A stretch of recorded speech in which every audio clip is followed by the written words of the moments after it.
Come on in. We've been expecting you. We know you're watching this video on our website or YouTube channel because you want to know the exact steps on how to rush apostille this type of document as fast and as easily as possible. So buckle up, and here we go. Hi, if you're watching this video right now, it's probably because you're needing to understand where and how you can rush apostille a federal trademarks or patents document. What will it cost? What is the current turnaround and processing times? And what are the exact steps that you need to follow to place a federal apostille order with us? First, all documents classified by the U.S. Department of State as federal documents, like trademark and patent documents, cannot be emailed or faxed to us by you to apostille. You must either mail or drop off your original federal documents to us. It cannot be a photocopy of any patent or trademark document. At our main Austin, Texas office. On our federal order form page that you can access by clicking on the order form button at the very bottom of this page, you will need to complete the online federal apostille order form, then print it out, and then drop it off or mail it to us along with a prepaid return FedEx or UPS shipping label so we can mail all your documents back to you or to whomever in the world you want from Washington, D.C., which is where your documents will be filed because the U.S. Department of State only issues apostilles in one location, and that is in Washington, D.C. Next is step number 2, which is shipping instructions. This is step 2. I'm going to go over how you're going to get documents to, and we're going to get documents back to you. So the shipping to and from, and how you have to create the shipping labels and what you have to do. So depending if you're getting a state, federal, or embassy level documents apostilled, or all three. If you're going for example, a non-Hague country, you have to go through the legal, that's called the document legalization or attestation process. And if it's a state level document, like say a birth certificate for, let's say, Vietnam or Thailand, you'd have to get it done at the state level of Texas, then the U.S. Department of State, and then the embassy of that country. And that's the third step. So I'm going to go over all that on how you have to do the shipping. So to get your documents to us, there's going to be typically only 2 ways. One, which is the easiest way and what we recommend to 99% of people, and that's you're going to overnight or mail your documents to our Austin address, which is on our order form page and on our shipping instructions. Or if you live in the Austin area, you can drop off your documents to us. Again, it does not speed up the process, which we go over in step 3. It does not speed up the process at all, mailing it or dropping off. It's not a walk-in service. You can't walk into our office and come out with it and getting an apostille. Apostilles are only done at the Texas Secretary of State, U.S. Department of State in Washington, D.C., or a consulate or embassy of that foreign country, and we do all the legalizations in our D.C. office at all the foreign embassies in D.C., which is where 99% of all the world foreign embassies are located at. So I'm going to go through what you have to do. So if you're going to mail your documents to us, please do not use the post office. Do not use the United States Post Office. They lose documents constantly. They lose billions of dollars for a reason every year.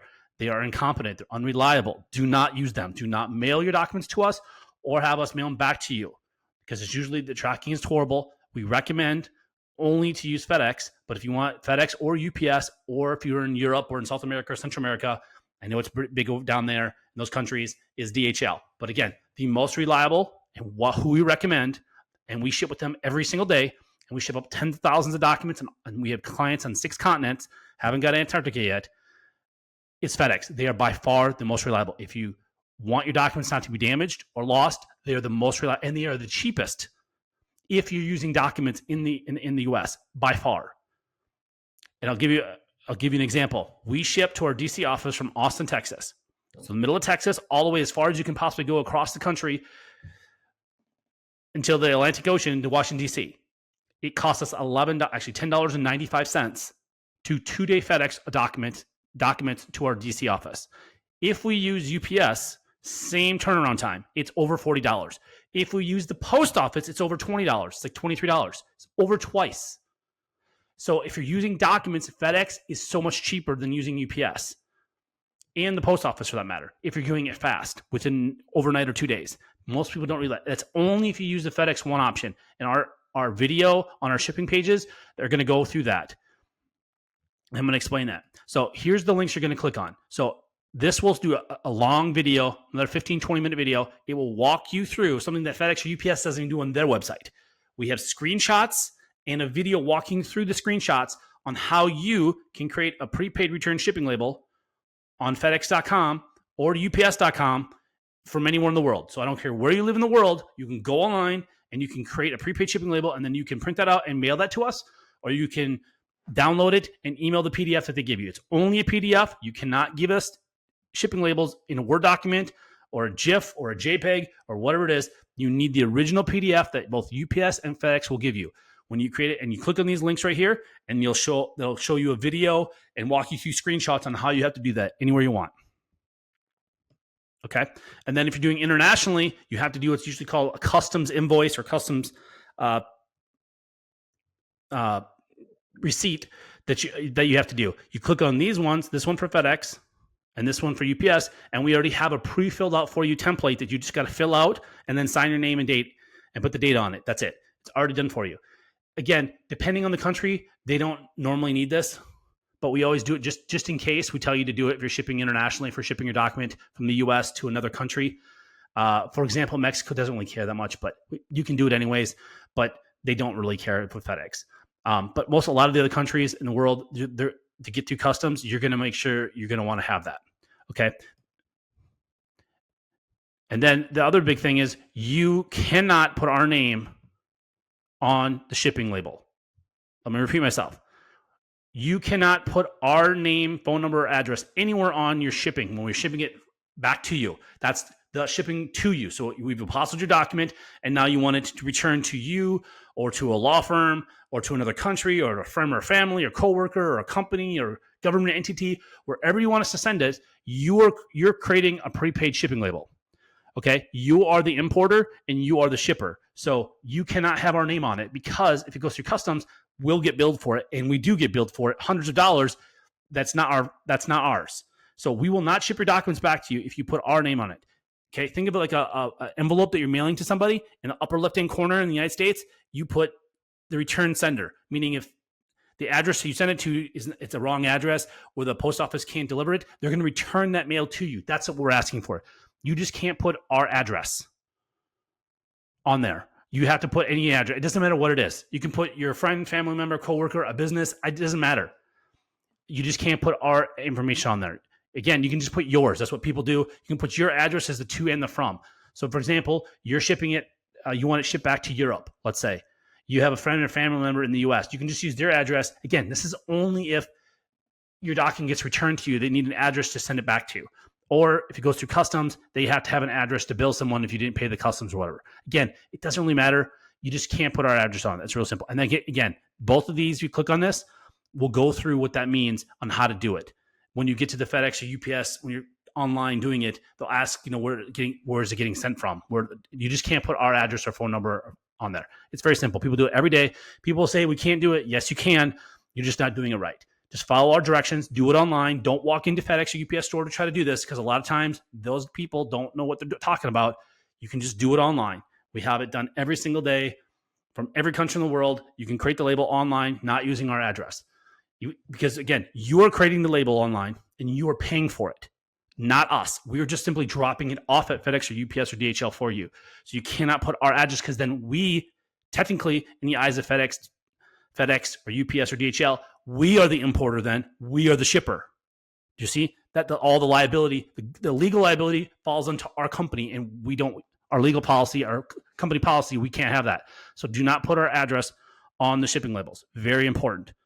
Because we will not ship it 100%. We will not ship it back. We will contact you and say you have to send us a new shipping label. If you have it on there for international orders, our address and phone number and name cannot be on. Specifically, if it's going for international, we will not ship it back. So very important. If you're on a time crunch and you need these documents back, that's going to delay it potentially days for you to get us a new label and us contacting you. So please follow these directions and do not put your our name or address or phone number on the prepaid shipping label. So yeah, that's basically it on shipping. It's, again, very simple. You just give us, again, if you're going to drop off documents to us, make sure you can also drop off to us, and then you can also give us a prepaid shipping label, and we'll ship them back to you. So you drop them off. You don't mail them to us, but you drop them off to us, but you want to mail them back to you. A lot of people do that as well. So you go online, create your shipping label, and when you drive to our Austin locations, you drop off your documents, and then the same day, the next day, 2 days, as we go over in step 3, how long it takes the Secretary of State to issue them, or the federal government, or the embassy, then we'll ship it back to you. So that's about it. Thanks. In step 3, we're going to go over the current processing times or turnaround times for the U.S. Department of State on issuing federal apostils or authentications on federal documents, and the current pricing that we're charging to do rush services. This is all going to change in the future because it constantly changes. Like the tides come in the ocean, turnaround times and pricings are going to change because they're going to keep upping their fees. They increased their filing fees 250% like a year ago. And they went from 13 to 14 weeks turnaround time. In the peak of COVID, it was 13 to 14 weeks, the worst it ever got. Before COVID, the longest we ever went was like 5 business days. Typically, it was 3 to 4 business days. And once in a while, it was taking 5 business days when we hand filed them. That went to 13 to 14 weeks. That's the fastest any company or any person in the world could have did it. So as soon as you filed it with them, it was taking them that long. So it's going to change. So with federal documents, with the exception of FBI background checks, which is a different ordering page, if you're ordering FBI background check, an actual FBI background check that's issued from one of the 10 FBI approved channelers through the DOJ, then you don't go on this page. You go down here and click on the Apostille FBI criminal background check. All other federal documents are going to be on this page that you'll do this. So with federal documents, with one exception, you always have to mail or drop off your original documents to us. So if it's a certificate of naturalization, anything from the USPTO, which is the Patents and Trademarks Office, so any patents or trademarks, anything from the EPA, FDA, with the exception with the certificate to foreign government, those, if you get a certain electronic version or PDF version and signed properly, those you can't email us. Sometimes you have to have the original mailed to us, but sometimes they've issued them. They never issued you an original mailed one. They only issued an electronic one, and then you can just email that to us, and we can file that for you. But you just have to email it to us to review, and we'll send it to our DC office or email it to our DC office, and they'll let us know if that as is can be done, that PDF, or they'll tell us, no, you have to get the original mailed version and mail that to us to have the original. But for the most part, every federal document has to be the original. You have to give us the original document. The U.S. Department of State does not accept photocopies or scans or emails or anything like that. It has to be the original document that was issued. And again, this is December 6, 2025. So anything in the future, go by what I'm going to go over right now. Go by what's on the page, not what's on this video, because things will change. So currently, like I was saying, it was taking 13 to 14 weeks, as we state right here, for them to turn around. And then they were closed for 4.5 years to the general public. So that's why it was taking so long, because you couldn't physically walk in. And so now, as of October 1st, 2024, they reopened. So that's a little over a year ago, they reopened. And so they made some new rules that they didn't have before COVID, which is slowing down the process. And this right here will always change. So when you're watching this video in the future, it's not going to say December 2025. It's going to say whatever month and year that is. So next month, here in 25 days, this is going to say January 2026, not December 25th. This right here is always going to change every month.